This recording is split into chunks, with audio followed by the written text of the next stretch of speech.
cara, 10 anos, diretor de marketing, não sabia de marketing digital. Não falava inglês, tendo condições para estudar, foi mandado embora. A empresa me traiu. Eu falei, cara, você está 12 anos na empresa, você não fez um curso de inglês, você não se atualizou na sua área de atuação, o que você quer que a empresa faça? Verdade que assim, a gente trabalha numa empresa, tem uma cultura, tem um jeitão Sim. de trabalhar. Mas às vezes você trabalha ali num subgrupo dessa empresa que tem 5 pessoinhas. E ali é o seu grupinho.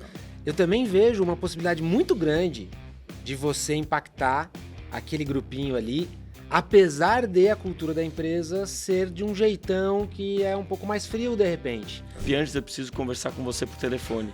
Aí eu respondi, opa, telefone? Então é demissão. Se você quiser me demitir aqui por e-mail, não tem problema, então hoje eu não posso e tal. Quando é ligação, é demissão. E aí ela respondeu, quá, você é impagável, mas precisa ser por telefone mesmo, sei lá, protocolo da empresa. Trabalho, família, família, trabalho. Existe um lado divino no corre nosso de cada dia. Olá, senhoras e senhores, este é o Santa Correria, o corre nosso de todo dia, e a gente tentando buscar o lado mais divino, mais conectado com a gente mesmo e com as pessoas ao nosso redor. Eu sou Marcos Piangers, pai da Anitta e da Aurora, filho da Dona Heloísa, uma super heroína e casado há mais de 20 anos com a Ana Emília, mulher da minha vida. Beijo. Tô do lado dele aqui, ó, João Branco. O maior desmarketizador do Brasil. Raio desmarketizador, João! E aí, pessoal, tudo bem com vocês? Que legal estar aqui de novo. E hoje vai ser mais um daqueles episódios que a gente corre sem parar, hein? Como é que tá a sua correria aí? O que você tá fazendo agora, hein? Você tá no carro indo pro trabalho? Você tá dentro aí, o quê? De um Equinox, bem legal. Você tá dentro aí de um Bolt, um carro elétrico da Chevrolet, aquele que não faz barulho, parece uma nave. Quem Ou me você dera. tá na academia. Fala pro público qual o seu carro, João. O meu carro, eu vim pra cá hoje de Equinox. É um carro tamanho pra família. Gigante, maravilhoso. Tem tecnologia. Espaçoso. Você aperta os botões, ele faz tudo pra você. Eu fico impressionado com aquele seu carro. Tem até um teto solar que meus filhos adoram abrir assim, ó, vamos ver aqui como é que tá hoje aqui as estrelas, o sol. Cara, é legal demais, hein, ó. Chevrolet, obrigado, hein? Alegria da família brasileira. E obrigado também, Reserva, nosso patrocinador, nosso parceiro desde a primeira temporada. Tamo junto com Chevrolet e Reserva. E para essa segunda temporada, tamo muito felizes de conversar com pessoas super interessantes, né, João?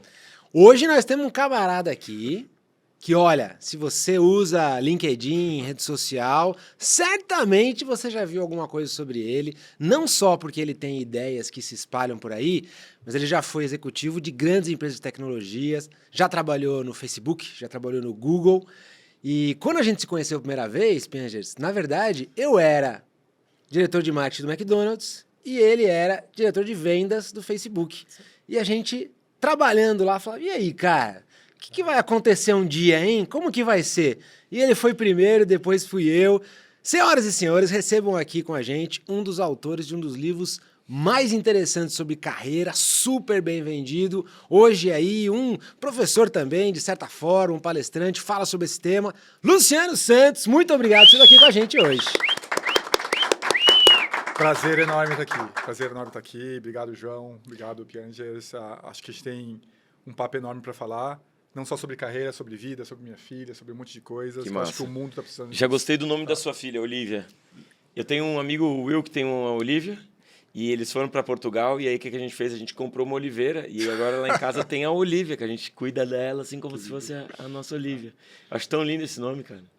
Olivia, que virou Bolly, que virou Oli. Bolly porque ela era bem gordinha. A gente falou, cara, parece uma bola. Aí depois virou Oli, Olivia. Olivia quando tá bravo com ela agora, que quase nunca. Mas a nossa pequena Oli, que eu amo de paixão. Ela lembra um pouquinho, a Olivia lembra um pouquinho aquele menino que tá ali atrás. Olha quem tá aqui. Olha, só lembra muito, cara, muito. O cabelo é exatamente igual. Um dia a gente estava na Praça das Corujas, ali na Vila Madalena, andando, eu, a mãe dela e ela. Aí uma senhora parou, ai, que bebê bonita. Aí olhou para bebê, olhou para mim, olhou para mãe, olhou para mim e falou assim, nossa, para mãe, você deve odiar, né? É a cara do pai, não precisa nem perguntar. E ela, é a cara do pai, mas parece um pouco comigo. Não, não parece não, é a cara do pai. Olha aqui, cabelo, bochecha, olho, tudo. Tem sempre uma senhora. Sempre uma senhora. Você tá ali na frente da televisão com uma aqui, marca né? na frente. Chamburci. Você vê isso aí, cara. Cara, Agora revelou a idade, hein? Preto e branca a foto, gente, olha lá. o que é Preto e isso? branco. Chamburci É um iogurte. Iogurte, é tipo um danoninho, eu acho, né? O chambinho, antigamente, acho, né? Cara, que interessante, né? Eu tenho uma foto minha, sei lá, com uns 10 anos, com uma Fanta. Assim, Então. na minha frente, assim, uma Fanta de garrafa, Você aquela quer? de vidro, sabe? Ali em cima sou eu na praia, Olha lá. e ali é o João com aquela cara do João Branco já Legal. tinha cara do João Branco, né? Como é que era aquele serzinho criança ali? A gente estava conversando agora que a Olivia tem 6 anos e virou uma pessoa muito interessante aos 6 anos, falando coisas muito interessantes. Super, cara, super. Primeiro, eu sou aquele menininho ali, eu sempre fui muito curioso, muito arteiro, muito intenso, sempre gostei de questionar as coisas. Eu fui uma criança... Pelo menos eu tento me enganar falando isso hoje, mas eu tive muita dificuldade na escola porque era muito tedioso. É. Era muito tedioso, né? Eu lembro que eu ia lá... Chato pra caramba. Chato pra caramba. Eu lembro que eu não fazia nada na escola. Um dia antes das aulas, eu ia lá, estudava 2, 3 horas, passava na prova e depois ficava enrolando na escola o tempo todo. Mas, lógico, mudou com o tempo. Eu fui ficando mais velho, a vida foi batendo, as necessidades. Tem que fazer faculdade, tem que fazer isso, tem que se preparar. Acabei mudando. Mas eu sempre fui uma criança muito intensa. E eu vejo isso muito na minha filha também. A gente compartilha a mesma curiosidade, né? Até outro dia, eu até comentei com você já, João, na terça-feira, eu estava indo trabalhar e deixar minha filha na escola. No meio do caminho, 6 anos, com toda aquela curiosidade que você conhece muito bem. Papai, o que você vai fazer hoje?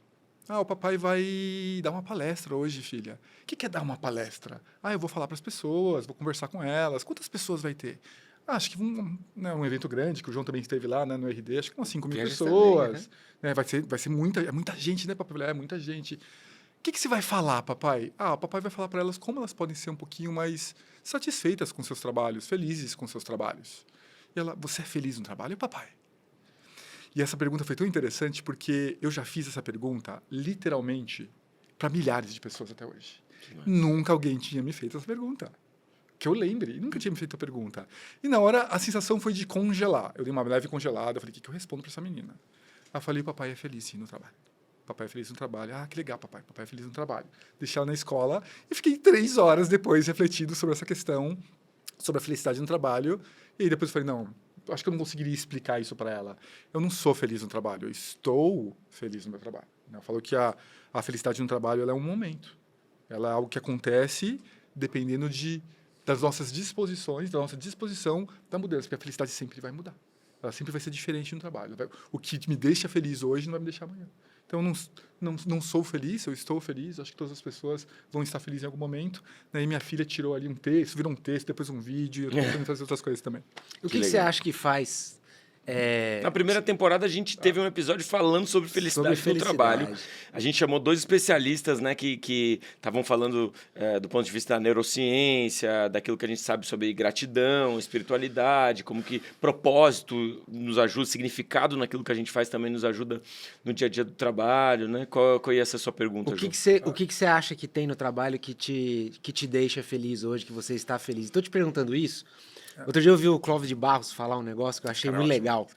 Ele falando que a gente chama de happy hour, hora feliz, a hora que acaba o trabalho e começa um momento feliz, porque não existe happy hour durante o trabalho na vida, na percepção da maioria das pessoas, e isso é um problema, porque significa que o trabalho é um unhappy hour, né? Uma hora infeliz, e isso é algo que precisa ser trabalhado. Então, quando você fala, eu estou feliz, o que te causa essa sensação?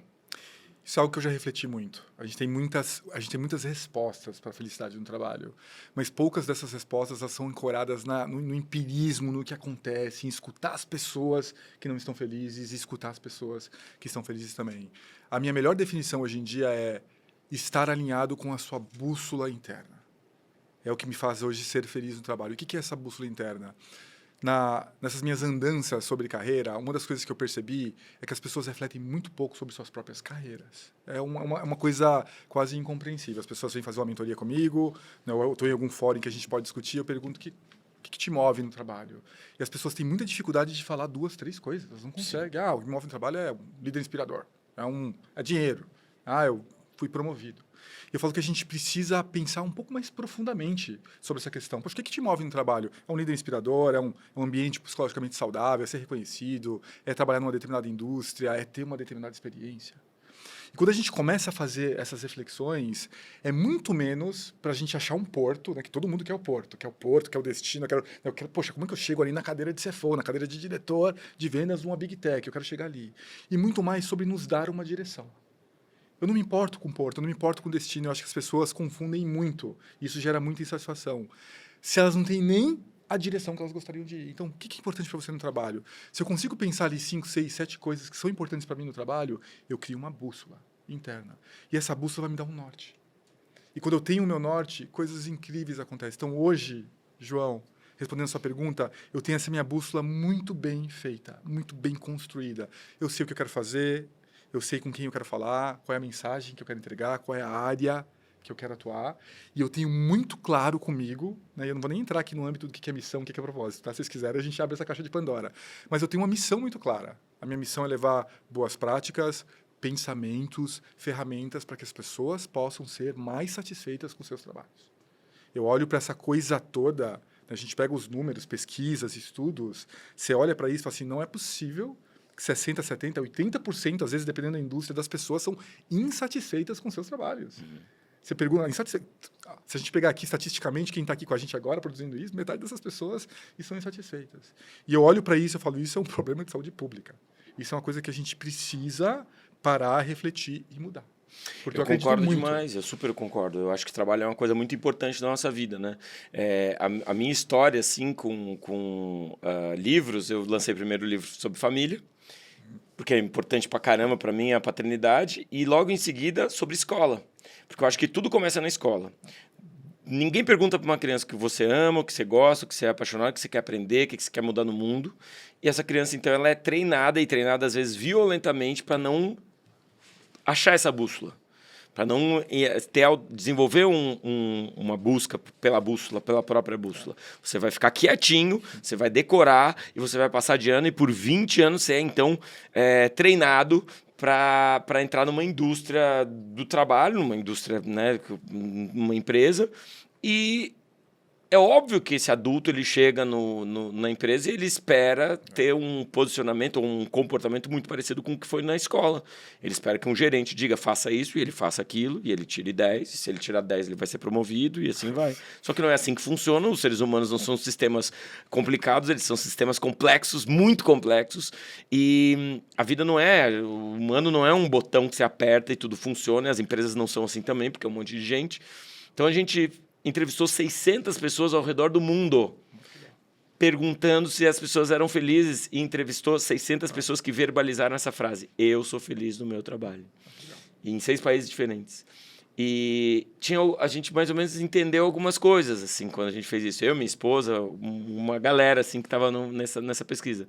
E algumas coisas que nos disseram era autonomia, eu ter meus horários flexíveis, trabalhar de casa se eu quiser, eu sentir que eu meio que tenho autonomia para abraçar um projeto, que esse projeto não vai ser minado, não vai ser diminuído. Autonomia. Aprendizado. Eu estou o tempo todo aprendendo, esse meu chefe é inspirador, eu posso fazer treinamentos, às vezes eu mudo de área e continuo aprendendo, isso é muito motivador. E uma sensação de que aquela empresa ela faz uma coisa bonita para o mundo, uma coisa boa para o mundo. O que mais você pode colocar nesse caldeirão? Eu entrevistei 1.500 profissionais. Depois que eu comecei, quando eu estava construindo o livro e eu comecei a pesquisar, eu falei, não é possível que toda essa gente é insatisfeita no trabalho, isso não pode estar acontecendo. Eu era um pouco alienado, né? A gente que trabalha em grandes empresas, né, João? Acho que a gente tem uma visão diferente um pouco do mundo. Eu falei, eu preciso entender isso aqui de uma maneira diferente. Eu fiz uma consulta, uma entrevista também, com 1.500 profissionais. Cheguei no mesmo resultado. 60% das pessoas que responderam à minha consulta falaram que estavam insatisfeitas com seus trabalhos. E eu analisei os dois lados. Quando eu peguei o lado da felicidade, não deixa de ser inspirador. 4 de 10 pessoas falando, eu gosto do meu trabalho. Eu acho lindo. Eu acho muito legal. Quando alguém fala, eu sou feliz no trabalho, eu amo. Quando alguém falava, eu amo o meu trabalho, eu dizia, tá, peraí, precisamos conhecer a empresa, o chefe, o gerente, o que Chama você a faz. NASA aqui. Chama a NASA. Temos que estudar. E a gente precisa aprender com essas pessoas, a gente precisa entender. E eu coloquei lá também, Pian Jesus, que eu chamei de dimensão qualitativa. Eu coloquei, me conta o porquê em uma palavra em uma frase. Por que você é feliz no trabalho? Né? Eu tirei a licença poética e criei o que eu chamo de a fórmula da felicidade no trabalho, que é estar num ambiente psicologicamente saudável. Olha que interessante, ambiente é a primeira coisa em que eu possa crescer, seja desafiado e reconhecido por líderes bem preparados. Esses foram 5 pontos que mais apareceram na minha consulta. E isso é muito interessante. Eu falo que eu gosto de levar isso para as pessoas, porque a gente fala muito pouco sobre a felicidade no trabalho. O que eu preciso fazer para ser feliz e ter satisfação no trabalho? De novo, as pessoas estão perdidas. Elas não fazem essas reflexões. E a ideia é trazer pelo menos uma base, uma fundação do que é ser feliz no trabalho. Eu sinto também que o seu trabalho vai muito com o trabalhador, o cara que está trabalhando. E a maioria das discussões sobre felicidade no trabalho são do ponto de vista da gestão. O que precisamos fazer para as pessoas serem felizes? Exatamente. Você acha que é possível o cara que é um colaborador de uma empresa dizer assim, não, eu vou ser feliz independente dessa gestão? Totalmente. Né? Eu falo quando a gente pensa nessa questão da satisfação no trabalho e olha as causas da insatisfação. Vamos olhar as causas da insatisfação. Quando a gente olha as causas, tem um monte de coisa que está acontecendo lá. A gente tem as causas macro, né? Uma mudança de lei, uma mudança econômica, um movimento econômico, os layoffs que aconteceram, por exemplo, nas empresas de tecnologia que a gente está vendo agora, que é uma área que eu trabalhei por 25 anos, que era impensável uma empresa virar e mandar 35% das pessoas embora, como o Facebook fez, a Meta.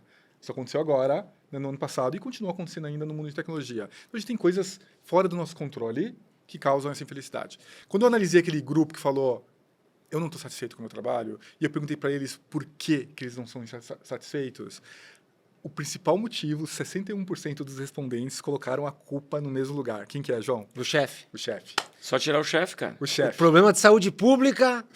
Calma, que é um pouco mais complicado que isso. Então, na visão do trabalhador, na visão do profissional, se ele precisa apontar um culpado para a insatisfação dele, o chefe, gestor, líder, qualquer coisa que a gente chamar. A gente deve ter visto que vocês devem ver aquele meme que circula lá no LinkedIn o tempo todo. As pessoas não deixam a empresa, elas deixam um chefe ruim, chefe tóxico. É um meme gasto, rodado, mas verdadeiro na percepção das pessoas. Só que aí entra uma terceira camada aqui.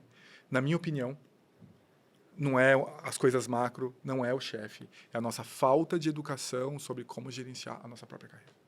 Essa grande fonte de insatisfação e infelicidade que a gente vê no trabalho hoje. A gente não saber tomar algumas decisões que são muito importantes para a gente. Ninguém educou a gente, Piangers. Ninguém chegou para a gente e falou assim, olha, Luciano, você está se formando agora, você tem que se comunicar com o seu chefe desse jeito, você vai ter oportunidades na vida, você vai ter que escolher sobre as oportunidades, vai ter conflito com um colega de trabalho. Então vai ter que engolir um sapinho. Vai ter que engolir alguns sapinhos, você tem que entender que o seu chefe não é esse super-herói, é uma pessoa normal que nem você. Não só mais um trabalhador com um escopo diferente. Você vai ter que navegar nisso tudo. E aí acontece, por exemplo, dando um exemplo, tá, para a gente solidificar isso. Acontece das pessoas virem falar comigo e elas têm o que eu chamo de vendas. É como se elas operassem sem ter outras possibilidades. Não está instalado no software delas. Simplesmente não está. Um mentorado chegou para mim e falou, Luciano, eu quero trabalhar com você, eu quero ser promovido. Eu sou júnior e eu preciso ser pleno para trabalhar com tal ferramenta, e se eu não for promovido, não consigo essa ferramenta, eu quero isso. E a gente começou a conversar, e em determinado momento eu virei para ele e falei, qual foi a última vez que você aplicou para uma vaga fora da sua empresa? Eu dei uma olhada no mercado, Luciano, você não entendeu nada. Eu amo a minha empresa, eu adoro o meu líder, eu nunca faria essa, pausa dramática, traição. Olha a palavra, traição. E a gente teve uma conversa sobre aquilo, eu falei, não, você sair de um trabalho para ir para outro, para crescer profissionalmente, não é uma traição. E às vezes, para a gente crescer, a gente tem que sair até de lugares em que a gente é muito feliz. Eu e o João, a gente sabe muito bem disso. Lugares que a gente foi muito feliz, tinha bons líderes, boas pessoas. Faz parte da jornada de crescimento da nossa carreira. Ele ficou um pouco em dúvida, a gente acabou o processo de mentoria. 2 meses depois, eu recebo uma mensagem no LinkedIn, você não vai acreditar. Ele me conta que pensou sobre o que a gente falou, aplicou para 2 vagas, passou nas 2 vagas e uma dessas vagas era uma vaga pleno com um produto que ele queria trabalhar há anos e não conseguia. E ele me agradeceu e eu falo que essas são as realidades que estão escondidas da gente. E se a gente não for educado para entender que isso existe, que essa é a dinâmica, que a gente precisa ter comportamentos espelhados em outras pessoas até, aprender com quem veio antes da gente, que é algo muito importante, a gente vai sofrer. E ele estava lá, uma pessoa que estava sofrendo e não estava satisfeito com o trabalho dele, numa empresa em que ele achava que era boa, que o chefe era bom e provavelmente era, mas para ele crescer ele precisava mover, ele não entendia. Isso era escondido dele.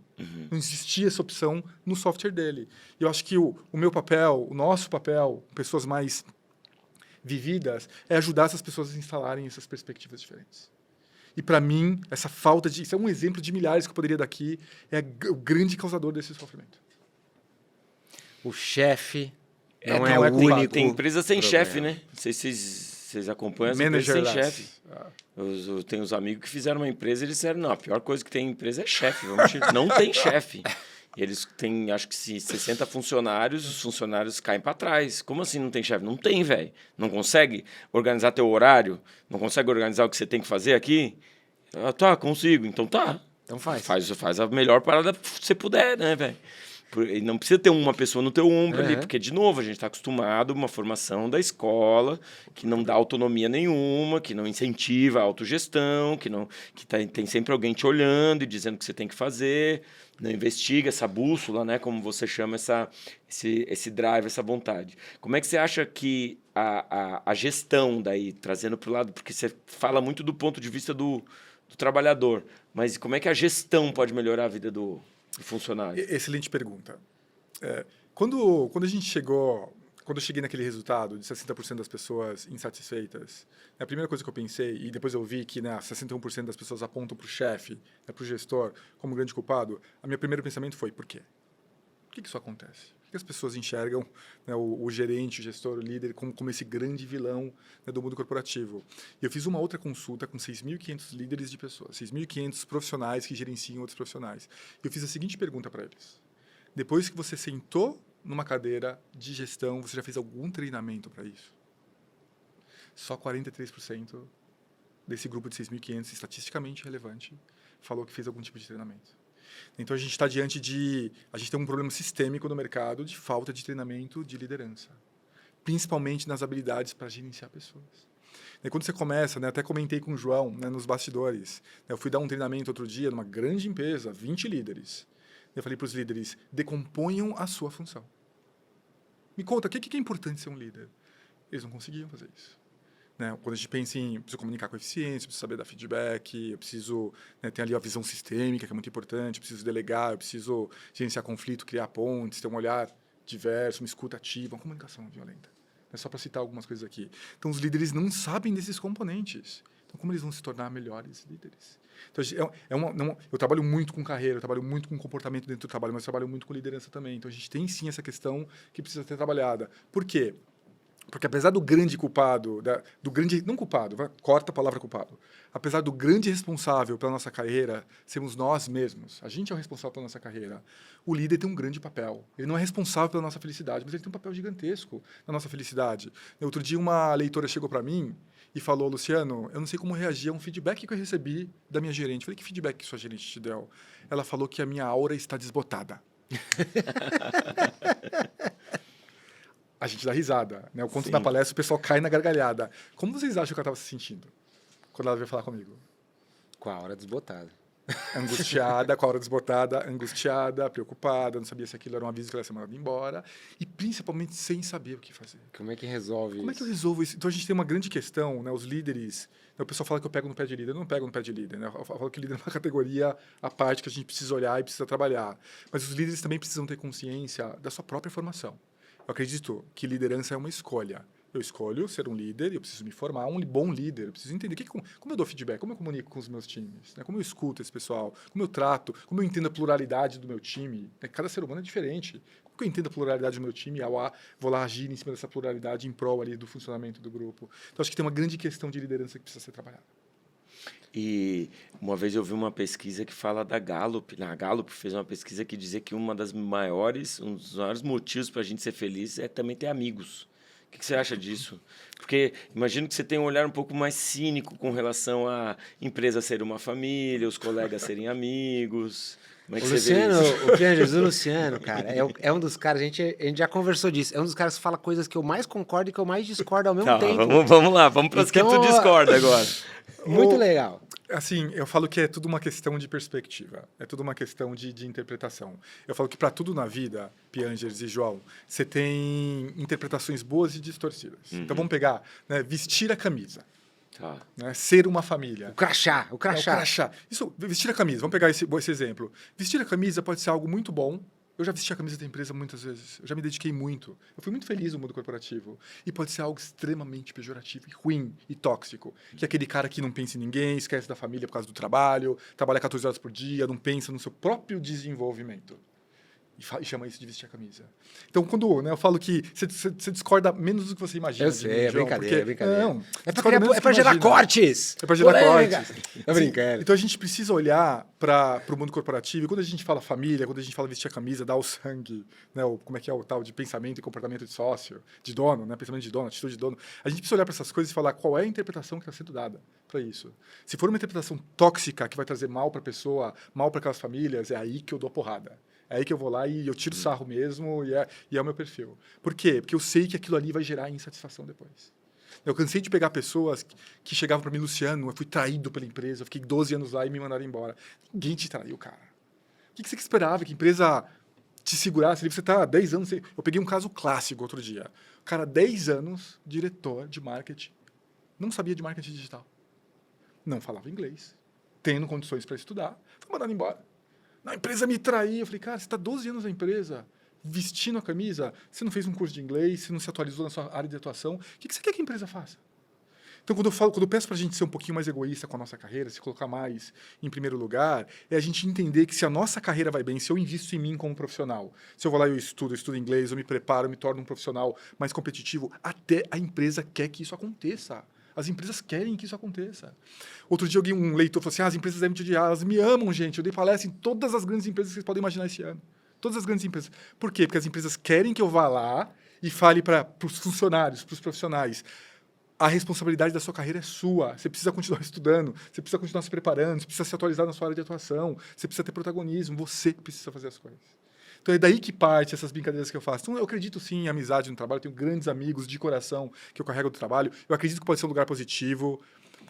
Família, para mim, tem muito mais sentido pejorativo dentro do trabalho do que positivo, então não é uma palavra que eu gosto de utilizar, mas eu tento trazer isso à luz para as pessoas. Pensem o que aquilo significa e se aquilo é algo positivo para você. Pode crer. O que você concorda e discorda, João? Não, eu também acho que assim, família é família, trabalho é trabalho, ainda que a gente queira fazer um ambiente amigável no trabalho, a gente queira desenvolver uma relação de confiança, ainda assim é diferente de família. Então, quem força essa barra, eu acho que realmente é uma forçação. Agora, você querer mostrar que ali é um ambiente amigável, que você pode desenvolver a confiança, tudo bem. Agora, é óbvio que quando o Luciano brinca do crachá, né, cara, eu fui João do MEC muito tempo, com orgulho, gostei de trabalhar lá, mas eu sei que, assim, foi um caso quase excepcional, né, de alguém que realmente teve uma relação com uma empresa, sendo só um funcionário, e não um dono, um acionista, um fundador, que foi um pouco além do normal. Então eu fico provocando só o Luciano. Eu falo, cara, negócio de não usar o crachá da empresa, como assim, cara? Ele Não fala é pra Mac, galera não usar crachá? Não é isso. Não vestir. A camisa que você tem que vestir é a sua, não da empresa. Piangers. A nossa sempre, cara. Com a empresa junto, tudo Aí. bem, pode ter os dois loguinhos ali. Embaixo, Mas a nossa tem por que estar lá baixo. também, ou coabitando o logo. Mas eu falo que não é que eu sou contra o crachá, não é isso.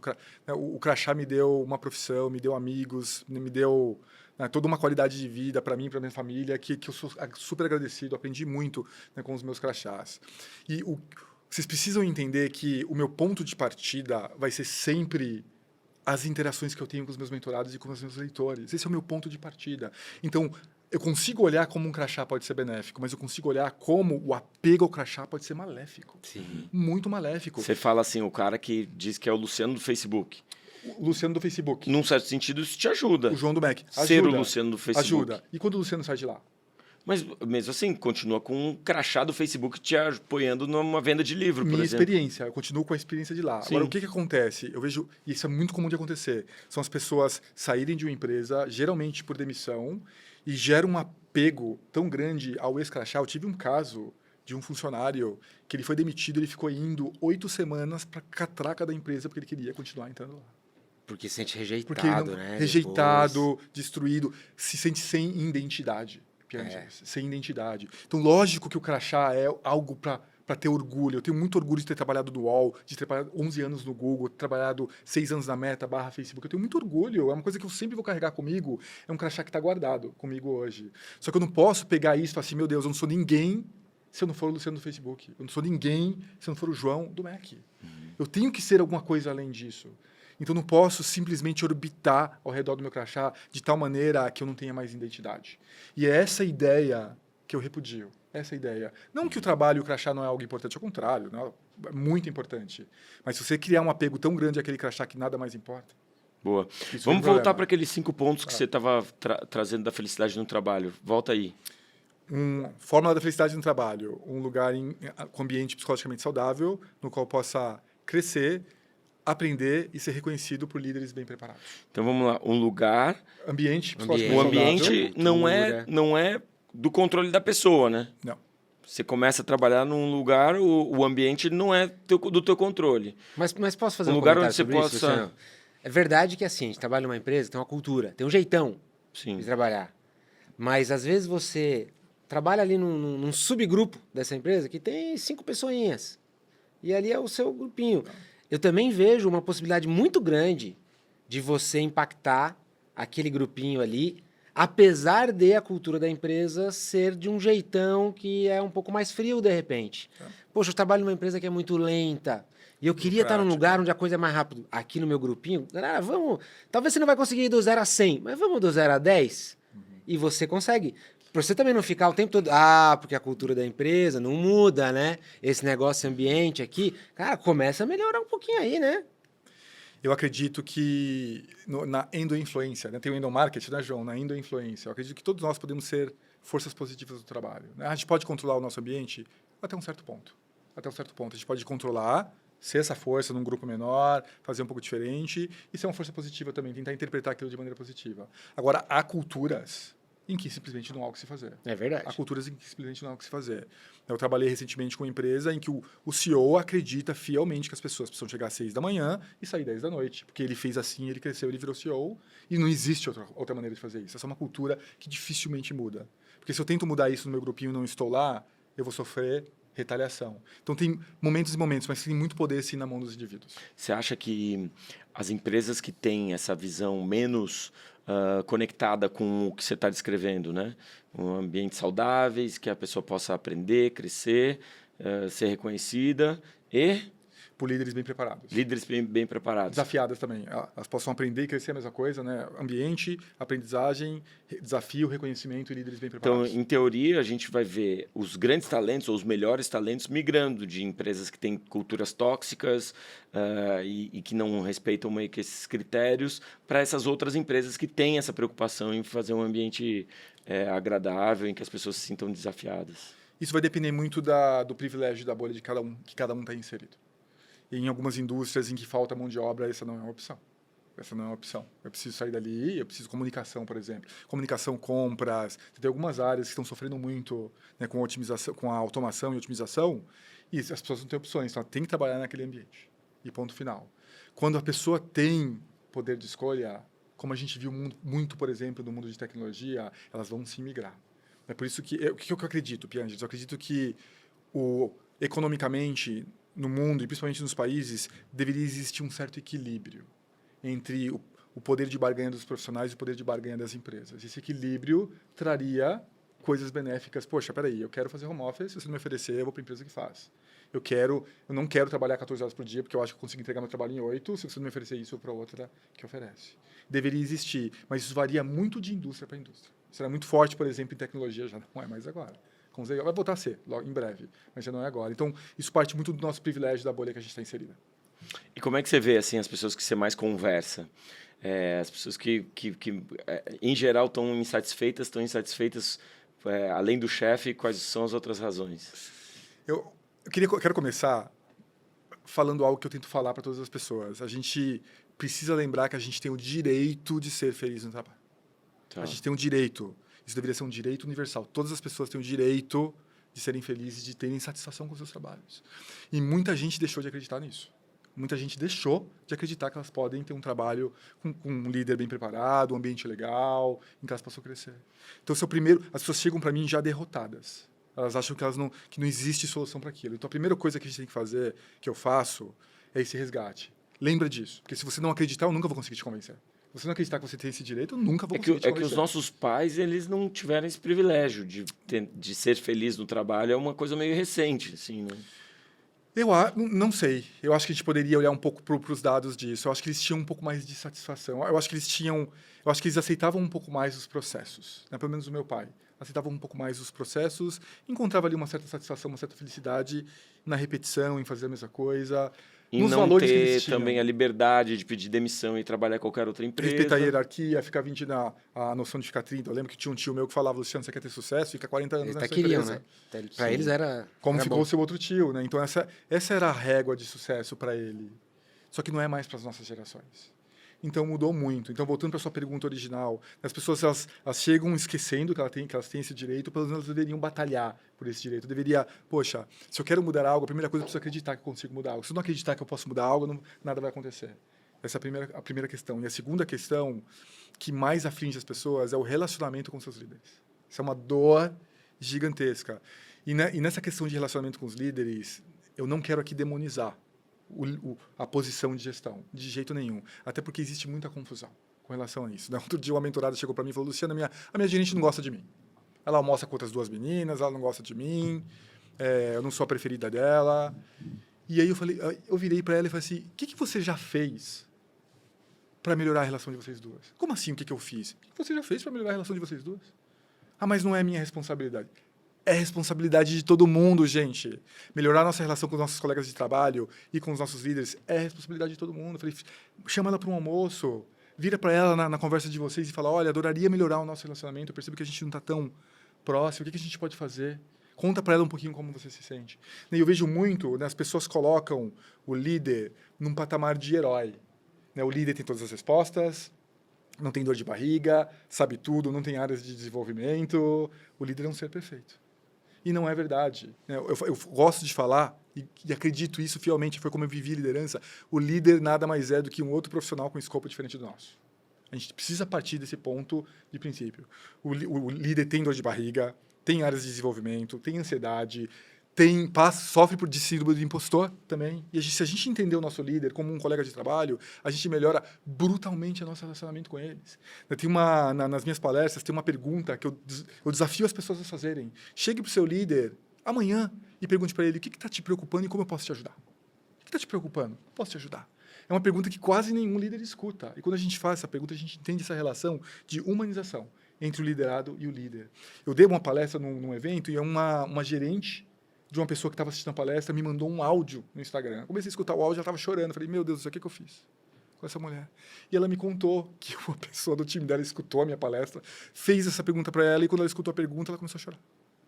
Sabe por que ela começou a chorar? Porque ela estava com um problemão com o próprio líder dela, estressada, ansiosa, e quando alguém apareceu para oferecer uma mão de ajuda para ela, ela desabou. Ela começou a chorar e falou que delegou algumas coisas para a pessoa e veio me agradecer, porque ela nunca tinha se sentido tão próxima de alguém do time dela. Olha que coisa feia. Como que a gente não pode se sentir próximo de um colega de trabalho, só porque ele tem um cargo hierárquico diferente do nosso? O líder se sente muito sozinho também. Muito sozinho. Muito cobrado. Muito sozinho. Né? Luciano, eu já fui demitido, cara.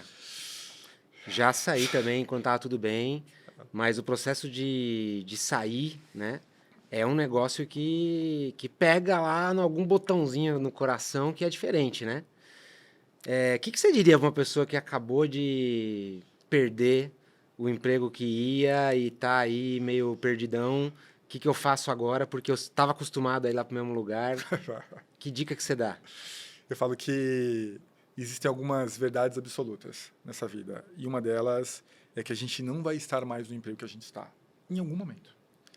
Por vontade própria ou contra a nossa vontade. Isso vai acontecer. Aconteceu contigo, aconteceu comigo. Que às vezes não sei qual que é a sua experiência profissional, mas eu apostaria que já aconteceu contigo também. Já fui demitido. Já foi demitido. Então isso vai acontecer. Então a primeira coisa, a gente precisa ter consciência dessa finitude dentro do nosso trabalho. A gente opera no ambiente corporativo como se não houvesse um futuro diferente, como se não houvesse uma Sabe como diferente. eu fui demitido? Posso contar? Pode. Eu recebi um e-mail da RH, uma menina que eu até trocava bastante ideia, eventualmente a gente ficou amigo, assim, né? E aí me mandou um e-mail e falou, Pianges, eu preciso conversar com você por telefone. Aí eu respondi, opa, telefone? Então é demissão. Se você quiser me demitir aqui por e-mail, não tem problema, então hoje eu não posso e tal. Mas eu saquei que é demissão, porque quando é ligação é demissão. E aí ela respondeu, quá, você é impagável, mas precisa ser por telefone mesmo, sei lá, protocolo da empresa. Eu, beleza, me liga a tal hora. Daí me ligou, tô te demitindo mesmo. Mas eu sempre estava preparado para isso mesmo. Eu sempre, psicologicamente, eu acho que é importante a gente estar preparado para... Super. E uma das maneiras que eu falo, João, que a gente pode manter isso muito sólido dentro da gente é sempre se entender como um profissional que está numa empresa e que não é uma empresa. Eu sempre incentivo todas as pessoas que estão comigo, tenham a sua história sempre em mente. Quem é você? Quem é você além do Facebook? Quem é você além do Mac? Quem é você além de um programa? Quem é o seu profissional? Qual que é a sua narrativa? Poucas pessoas fazem esse exercício. Eu tenho esse exercício muito bem feito comigo. E eu estimulo isso nas pessoas, porque eu quero que as pessoas se entendam como um ser integral que está momentaneamente numa empresa, mas que é independente daquela empresa. Principalmente e até para valorizar a nossa própria história. Eu vejo as pessoas que são demitidas, elas entram ali num fosso. Entram num buraco e elas só olham para aquele curto período, às vezes 1 mês, 3 meses, às vezes alguns arrastam uma situação que não deveria ser arrastada por 1 ano, olham aquilo ali e falam assim, isso aqui é a minha vida. Isso aqui é tudo que eu tenho. E não é. Provavelmente aquela pessoa tem 10, 15, 20 anos de experiência, já passou por outros lugares, já teve outros projetos, já teve muito sucesso na vida. Então é muito importante que a gente olhe para a nossa história e que a gente tenha consciência de quem a gente é integralmente, profissionalmente, fora do trabalho. Fora do trabalho. Se eu tenho essa consciência, eu vou ter pensamentos do tipo, poxa, peraí, não, eu já passei por alguns lugares bons, isso aconteceu agora, isso é temporário, e eu tenho insumos, ferramentas e experiências para reverter essa situação. Para reverter essa situação. Seu valor não está no seu cargo, De na sua jeito função, nenhum. Não né? pode. Não pode estar atrelado naquele único momento. Porque, gente, todo mundo vai ser demitido eventualmente. Pouquíssimas pessoas. Eu conheci pouquíssimas pessoas nessa minha trajetória que não foram demitidas. Eu já fui. Você já foi? Já fui. Você já foi. Eu não conheci quase ninguém. Então você vai. Se existe uma verdade que a gente pode compartilhar com vocês, vocês vão ser demitidos eventualmente. Entendam isso e entendam que vocês são um eu profissional separado daquele evento. Agora, você também já demitiu. Já demiti. E aí, Já demiti. dá para ser uma pessoa que demite e deixa uma marca positiva na pessoa? Dá. Eu acho que dá. Assim, primeiro, né, num dos treinamentos de liderança que eu tenho, né, eu trago uma frase para os líderes que eu falo, para o treinamento de liderança. Eu trago uma frase que eu falo, todo líder vai ser odiado um dia. E a gente precisa ter consciência disso, João. Eu me considero um líder que foi acima da média. E não porque eu me acho acima da média, porque eu estava num sistema em que eu era avaliado o tempo todo. Tanto no Google quanto no Facebook. Eu recebi avaliações anuais das pessoas que trabalhavam comigo de forma anônima, dizendo que eu era um líder A, B ou C, e eu sempre fui um líder fora da curva. E mesmo assim, mesmo sabendo que eu fui um bom líder, um líder sólido, um líder que na avaliação estava acima da média, eu sei que eu já tomei decisões que fez alguém chorar, que fez alguém me amaldiçoar e que alguém provavelmente me odeia. Faz parte do caminhar de um líder causar, infelizmente, dor em algumas pessoas. Vai causar. Não entregou, não bateu a meta, vou ter que demitir, vou ter que tirar um projeto, vai ter uma reorganização. Isso vai acontecer. Então, eu preciso entender que, como líder, isso faz parte do meu escopo. Só que, ao mesmo tempo, existem maneiras da gente demitir pessoas. Existem maneiras. O que eu vejo muito no mercado acontecer é... Né, outro dia, um leitor chegou para mim e falou, Luciano, você não vai acreditar. Eu fui demitido. O meu líder deu uma razão para minha demissão, ele não falou comigo, ele não participou, ele simplesmente mandou um negócio para o RH que eu nem sei o que era, do feedback que ele me deu, e eu fui demitido, nunca mais falei com ele. Como que um líder pode demitir uma pessoa sem ter dado um feedback, sem ter conversado, sem estar presente na hora da demissão, né, sem explicar o porquê, o que aconteceu, você não bateu sua meta, você não entregou seu projeto, você não está indo muito bem aqui, sem falar nada. Eu fui demitido desse jeito. Então, essa é uma péssima maneira de demitir alguém. Qual que é uma boa maneira de demitir alguém? Dando fortes feedbacks, João. É chegar para uma pessoa e que aquilo não seja uma surpresa para ela na hora da demissão. Preciso falar com você por telefone. Putz, você é demitido, o que aconteceu? Não, preciso falar com você por telefone. E não era seu líder que fez isso? Não, era a pessoa do RH. Era a pessoa do RH. Não, um líder precisa fazer parte daquele processo. Então, ele precisa dar feedback, ele precisa mostrar para a pessoa que vai existir uma consequência se aquele feedback não for cumprido. Olha, você não está batendo sua meta há 3 trimestres, né? Se você não bater sua meta, a gente vai ter que colocar aqui você num plano de melhoria e você pode ser demitido. Ele precisa ser muito honesto com relação àquilo. Deu feedback, trabalhou com a pessoa, deu chance, dá trabalho fazer isso. Né? Por isso que muito líder corre disso. Dá um trabalhão reverter alguém que não está entregando. Um trabalhão. Só que isso é papel de um líder. Se você fizer isso muito bem feito, a pessoa pode até não gostar, mas acho que é uma maneira, sim, humanizada de fazer. Eu acho que você está indo por um caminho onde talvez a maior problema que pode surgir é uma sensação de injustiça, de não ter ficado claro, da pessoa não entender o que aconteceu ali, né? E acho que por trás disso também tem um sentimento, né? De você, mesmo quando você demite, você mostrar que você se importa com a pessoa. Sim. Quando você trabalha em empresas maiores, é muito comum você falar, olha, você vai demitir alguém, mas você não pode, no momento de demissão, fazer algumas coisas. Você não pode pedir desculpas, por exemplo. Por quê? Porque isso pode abrir um questionamento jurídico, que você está se desculpando, quer dizer que você tem culpa, quer dizer que você errou em algo, então você não pode. Então você fica meio que, puxa, eu não posso demonstrar muito sentimento aqui. Se eu mostrar que eu tô triste que ela tá saindo, quer dizer que eu tô assumindo uma culpa, como que vai ser e tal. Mas eu acho que existe, sim, forma de você mostrar que você se importa. Sabe, você, por exemplo, mesmo no momento da demissão, falar, olha, tá aqui, tá claro, existe, você recebeu esse feedback, que muitas vezes, mesmo sendo claro, né, Luciano, a pessoa não vai concordar, não vai gostar e tal. Mas, olha só, vamos entender, você tem essas e essas qualidades. Num outro lugar, isso aqui vai ser muito mais valorizado. Quer mais ainda? Deixa eu te ajudar. Agora, olha, eu não tô mais, tô sem o crachá aqui. Deixa eu te ajudar a você achar uma nova oportunidade, onde essas suas qualidades vão ser úteis. Cara, a pessoa... Eu já vi gestores que depois de 6 meses que a pessoa foi demitida, chama ela de volta para uma conversa. E é impressionante como uma conversa com uma pessoa que você demitiu 6 meses depois, parece que conserta um monte de coisa. Porque a pessoa fala, pô, ele quis me ouvir de novo, ele não queria falar comigo só porque eu era um funcionário, só porque eu era uma funcionária, ele se importou comigo. E isso, assim, é mostrar que você se importa até na hora da demissão, né? Isso, eu tô contigo nisso, João. Já fiz isso algumas vezes. Acho que todo líder deveria entender que as pessoas importam. As pessoas importam e importam muito e ele não tem como fugir daquela responsabilidade. Mas eu vou trazer uma mini polêmica agora. É pequenininha, bem pequenininha. Eu sou a favor dos líderes não terem autonomia para demitir as pessoas. Ó. E eu publiquei isso no LinkedIn. Música de suspense bombástica. Eu publiquei isso no LinkedIn, eu fui massacrado. Eu acho que os líderes não deveriam ter autonomia para demitir as pessoas. Por que eu acredito nisso? Eu vivi nesse sistema por 17 anos. Eu vivi num sistema, tanto no Google quanto no Facebook, um líder não tem autonomia para demitir uma pessoa. Ponto final. Para ele demitir uma pessoa, ele precisa cumprir um rito. Qual que é esse rito? É começar um processo que dura de 6 meses a 1 ano de feedback, dizendo, olha, isso aqui não está sendo entregue, isso não está sendo entregue, documentado, e depois desse rito, na hora de se tomar a decisão, se envolvem mais 2 partes. O líder daquele gerente que vai demitir a pessoa e o RH. E aí esses 2 são responsáveis de olhar esse processo e falar, você deu feedback? Você falou para ele o que precisava ser feito? Você explicou as consequências? Há quanto tempo não está entregando? Será que dá para reverter essa pessoa ou não? E aí sim, isso tudo sendo cumprido e as 3 partes concordando, a demissão ocorre. E por que eu acredito nisso? Porque, de novo, se eu olho para os dados, para o sistema, a gente tem muito líder mal treinado. A gente tem ego atuando, a gente tem... Outro dia eu trabalhei com uma mentorada, ela começou a mentoria comigo chorando. Eu falei, o que foi? Calma, o que aconteceu? Luciano, eu deixei de contratar uma pessoa porque eu fiquei com medo dela roubar meu emprego. Olha só. E eu tô com muita vergonha disso. Eu tô chorando aqui porque eu acho que eu fui muito injusta com a pessoa. Mas eu olhei o currículo dele, e o currículo dele era muito bom, e eu fiquei com medo dele roubar meu emprego. Essa pessoa ia reportar para ela.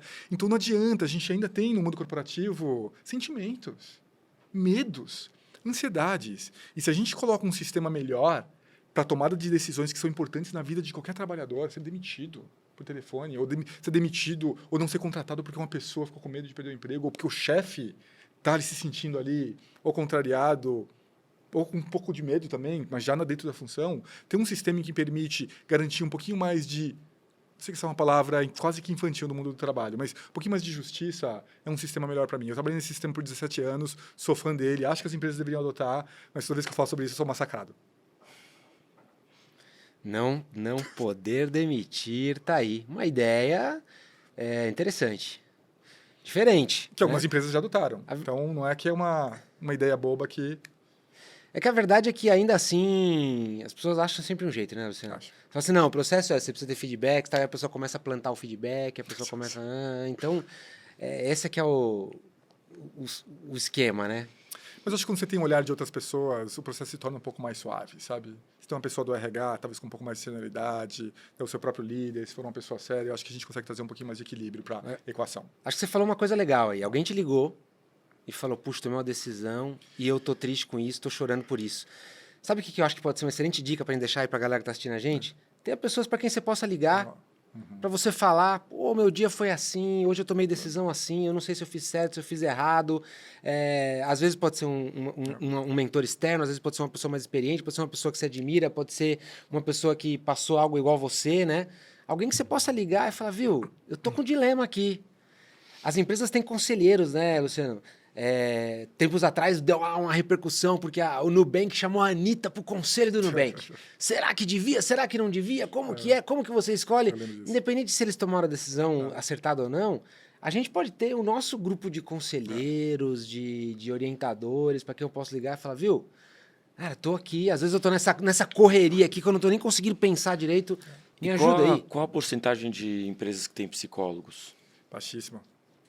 Porque um amigo meu, ele trabalha numa empresa que os caras contrataram uma psicóloga, só que eu acho que a empresa tinha pouco dinheiro, e aí cada funcionário tinha direito a 5 minutos por semana com uma psicóloga. O que dá para falar em 5 minutos? Qual o processo, né, terapêutico que vai acontecer em 5 minutos? Então, assim, também passa por um grave desequilíbrio emocional que as pessoas estão tendo no trabalho, né? Muita gente deprimida, muita gente medicada, muita gente ansiosa, muita gente com burnout, muita gente se afastando ou pensando em mudar de carreira por conta dessa degradação mental mesmo, e sem ninguém para falar, né? Sem ninguém para falar. E juntando os dois pontos de vocês, assim, João, essa é uma tecla que eu bato o tempo todo. A gente precisa voltar a aprender com as pessoas que estão no nosso círculo. Eu falo que é uma maluquice. Outro dia eu estava numa sala com 20 líderes. Vamos fazer um exercício. Me conta um problema que você tem. Ah, tal problema. E você? Ah, funcionário tal. E você? Ah, a pessoa do marketing. E você? Ah, tal problema. Falei, agora, vocês que falaram isso, para quem aqui dessa sala, que eram os pares, os gerentes pares, que trabalhavam com eles, para quem aqui dessa sala vocês pediram ajuda sobre esse problema? Cri. Ninguém.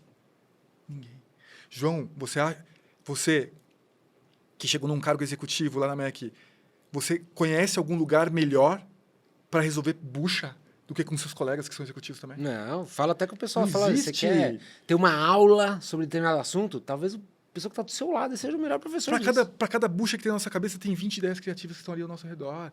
Isso funciona para liderança, isso funciona no dia a dia. Existe uma certa insegurança, um certo medo de demonstrar fraqueza. Existe também, e mas aí a gente precisa cai aprender. na segurança psicológica como fator principal de uma equipe que performa, né? Total, e eu falo que a gente precisa não só no âmbito de liderança, mas a gente precisa aprender com as pessoas que vieram antes da gente, para os bons exemplos e para os maus exemplos. Das várias consultas que eu fiz uma que eu adorei, né, que eu virei para profissionais para 1.600 profissionais com mais de 10 anos de experiência, 500 profissionais com mais de 10 anos de experiência, e fiz a seguinte pergunta para eles: se você pudesse voltar para o seu eu profissional, lá no primeiro dia de trabalho, estagiário, jovem aprendiz, trainee, que conselho você daria para aquela pessoa? Que conselho você daria para você mesmo no começo da sua carreira? E depois eu transformei isso num artigo dos maiores arrependimentos profissionais. E eu falo que o conhecimento já está todo lá. E apareceu lá o maior arrependimento de não ter estudado inglês, depois ter parado de estudar, depois de não ter pensado em mim mesmo, não ter tido a inteligência emocional. E eu falo que todo esse conhecimento está ao nosso redor. Então eu sou um grande fã, João. Eu sempre estimulo as pessoas que me procuram. Eu falo assim, procure mentores internamente dentro da empresa, na sua família, no seu círculo de amigos. Converse com as pessoas sobre os seus problemas. A gente conversa tão pouco sobre os perrengues da nossa carreira. Chama um amigo e fala, poxa, cara, não estou conseguindo lidar com o meu líder, como que você faria aqui? E depois chama um outro. Beba desse conhecimento coletivo. Eu acho que a gente parou de se alimentar como comunidade em algo que é tão importante como a nossa carreira. Vou deixar o exemplo aqui, gente. Quando eu fui lançar meu livro, eu liguei pro Luciano, falei, cara, como é que você lançou o seu? Como é que você tá fazendo? Como é que você vai... Antes de virar palestrante, liguei pro Pianges, bateu um papo, cara, como é que faz? É a forma que eu mais gosto de aprender e acho que são dicas muito valiosas. Você não precisa pegar tudo que ele falou, fazer igualzinho, tudo. Não, peraí. Mas olha, coisas que ele falou. Tem coisas que vocês dois me falaram aqui que eu guardo até hoje. Falou, né? O Pianges, uma vez, eu perguntei para ele, falei, Pianges, você muda sua palestra toda vez? Não, é de tempos em tempos, o pessoal já viu e tal, não sei o que. Eu falei, cara, porque eu tenho uma palestra, que eu tenho um trechinho da minha palestra que vai muito bem aquele trechinho lá. E ele virou para mim e falou, João, no show do Zezé de Camargo e Luciano, sempre toca É o Amor. E eu não tenho a menor vergonha de repetir esse trechinho toda a palestra que eu faço, porque é a minha música, é o meu hit, né? Mas conselhos, né, de gente. Agora, vai pedir conselho para quem é experiente naquilo, quem tem uma visão de mundo parecida com você, né? Quem parece um você mais experiente, né? Mais escolado, né? Quem que você pede ajuda, Pianges, quando você tá com os problemas cabeludo aí, cara? E, cara, hoje eu tenho muito amigo, irmão. Eu me juntei de homens muito inspiradores, assim, cara. Amigos mesmo do peito, que eu posso falar sobre tudo. Tudo, assim, ter que demitir, ter que contratar, ter que chorar, problema com família, problema com filho. Eu tô rodeado de gente que me inspira, me ajuda, que ouve, que não tem medo de falar de assuntos profundos, porque eu acho que tem isso também, a gente não é criado numa sociedade que permite assuntos profundos. A gente sabe o que fazer quando tem dor de cabeça, tomar um remédio, a gente sabe o que fazer quando corta um dedo, botar um band-aid, mas a gente não sabe o que fazer quando está deprimido, com raiva, frustrado, pensando em pedir demissão, pensando em pedir divórcio, as coisas mais importantes da vida, a gente não sabe nem como começar as conversas. E isso, para mim, é o drama humano. E tive a felicidade de conseguir aprofundar as minhas relações e hoje ter pessoas ao meu redor que me iluminam, me ajudam e que me mentoram, né, em diversas áreas. Tão importante isso. E não vai existir curso e MBA que você possa fazer que vai te dar mais do que isso. Não vai. Eles são importantes também, lógico, educação formal, educação técnica, mas tem uma rede de suporte de pessoas que eu tenho.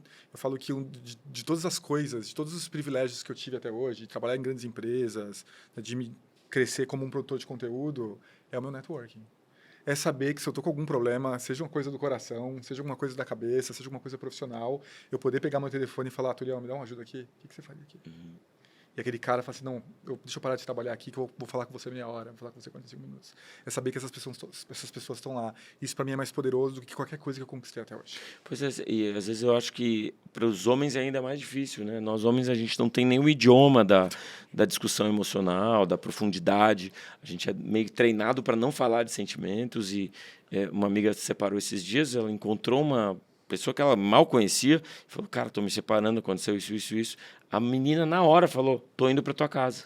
Vamos agora para tua casa. Ficaram 3 horas conversando, tomando vinho. O marido dela mandou para um amigo que joga bola toda quarta-feira. Cara, tô me separando, aconteceu isso. E o cara respondeu, pô, cara, que foda.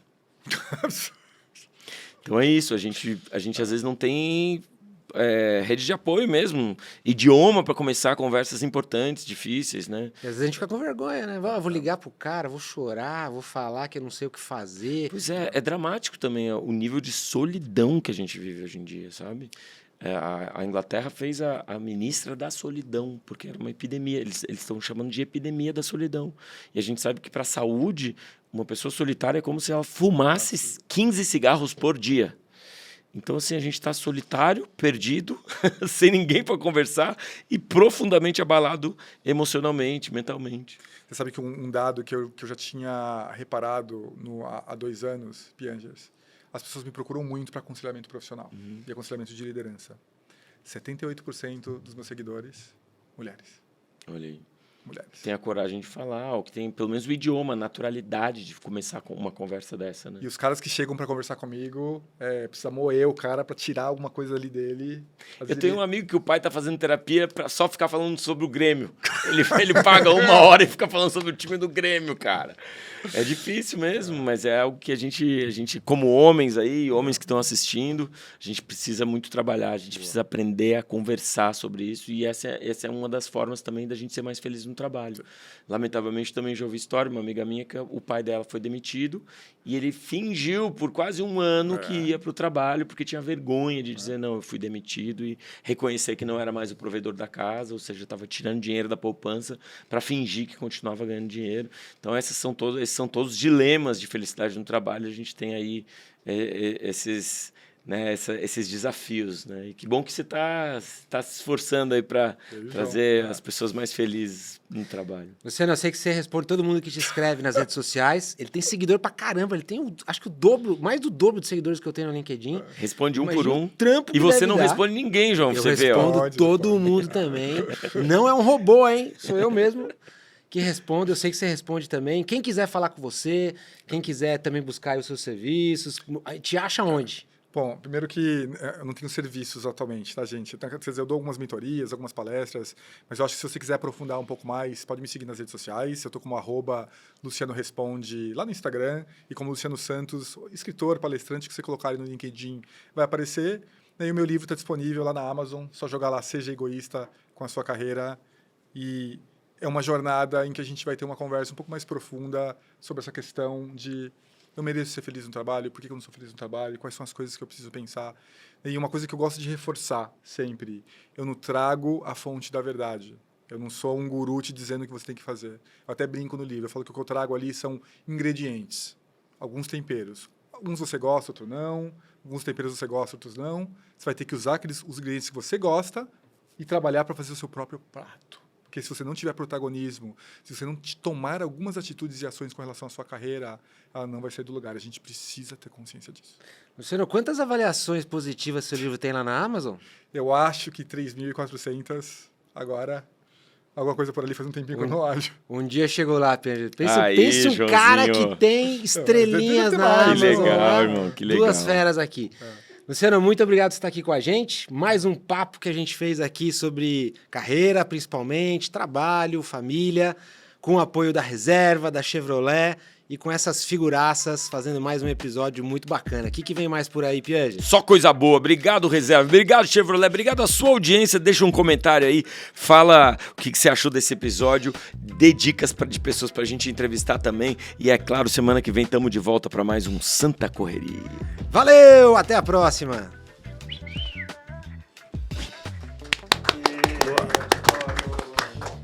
Espero que dê uns cortes aí. Valeu, cara. Obrigado, viu?